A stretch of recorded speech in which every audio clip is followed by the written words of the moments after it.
السلام علیکم ورحمۃ اللہ تعالی وبرکاتہ۔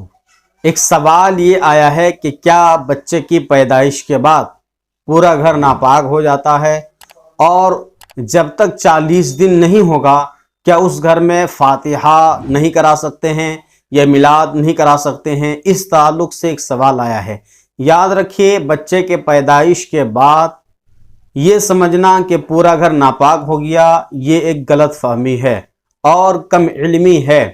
اس وجہ سے میلاد نہ کرانا، فاتحہ نہ کرانا، یہ بھی کم علمی اور جہالت ہے۔ بچے کی پیدائش کے بعد پورا گھر ناپاک نہیں ہوتا ہے، بلکہ اسی طرح پاک رہتا ہے جس طرح اور دنوں میں پاک رہتا ہے۔ اور بچے کی پیدائش کے 40 دن کے بعد پورے گھر کو صاف ستھرا کرتے ہیں، اس کے بعد پھر پورے گھر کی صفائی کرنے کے بعد پھر رنگ کرتے ہیں۔ یاد رکھیے، صاف صفائی کبھی بھی آپ کر سکتے ہیں، اس کے لیے کوئی مقید نہیں ہے کہ 40 دن یا 39 دن۔ لیکن یہ خیال کرنا کہ پورا گھر ناپاک ہو گیا تھا، اب اس کو پاک صاف کرنا ہے، پورا گھر کی صفائی اور پتائی کرنی ہے، تو یہ کم علمی اور جہالت ہے۔ بلکہ جہاں نجاست لگی ہوگی وہ جگہ ناپاک ہوگی۔ یعنی بچہ پیدا ہوا تو جس جگہ بچہ پیدا ہوا ہے، یعنی جس جگہ بچہ پیدا ہوا ہے وہ جگہ ناپاک ہوگی، یا جس مقام پہ پیدا ہوا وہ مکان اور وہ جگہ ناپاک ہوگی۔ اس کے تعلق سے پورا گھر کو ناپاک سمجھنا یہ غلط فہمی اور کم علمی ہے۔ بالکل آپ کا گھر بالکل پاک ہے، دوسرے دنوں کی طرح بھی، لیکن یاد رکھیے جہاں ناپاکی لگی ہوگی وہ جگہ ناپاک ہے، نہ کہ در و دیوار چھت۔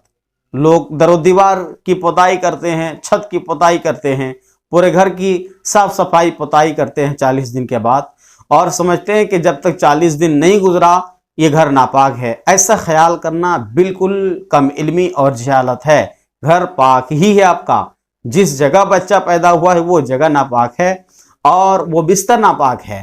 جہاں جہاں ناپاکی لگے گی وہ ناپاک ہے، نہ کہ در و دیوار چھت۔ آپ کا گھر پاک صاف ہے، آپ اس میں نماز بھی پڑھنا چاہیں تو پڑھ سکتے ہیں، فاتحہ بھی کرا سکتے ہیں، میلاد کرانا چاہیں وہ بھی کر سکتے ہیں۔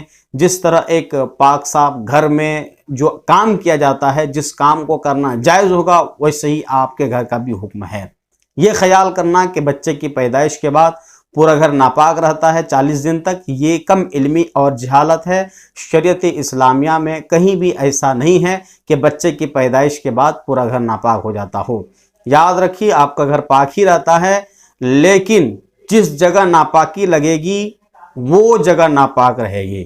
بستر میں ناپاکی لگی ہے تو بستر ناپاک ہے، زمین میں ناپاکی لگی ہے تو زمین ناپاک ہے، اس کو پھر پاک صاف کرنا ہوگا، دھونا ہوگا۔ جس روم میں ناپاکی لگی ہے وہ روم ناپاک ہے، پورا گھر ناپاک خیال کرنا یہ کم علمی اور جہالت ہے۔ بہت سارے حضرات اسی دوران میں نمازیں نہیں پڑھتے ہیں گھر میں، اور اس کا بہانہ لے لیتے ہیں کہ 40 دن نہیں ہوا ہے، کیسے نماز پڑھیں گے۔ یاد رکھیے، 40 دن ہو یا 39 دن ہو، آپ کا گھر پاک تھا، پاک ہے۔ اگر کہیں ناپاکی نہیں لگی ہے یا کہیں ناپاک والا کام نہیں ہوا ہے تو یہ خیال کرنا کہ بچے کی پیدائش کے بعد پورا گھر ناپاک ہو گیا 40 دن تک، یہ کم علمی اور جہالت ہے۔ اسلام میں کہیں ایسا نہیں ہے۔ جہاں جہاں نجاست لگے گی وہ جگہ ناپاک ہوگی، نہ کہ پورا گھر ناپاک ہوگا۔ مزید معلومات حاصل کرنے کے لیے ہمارے ساتھ بنے رہیں اور اس چینل کو ضرور سبسکرائب کریں۔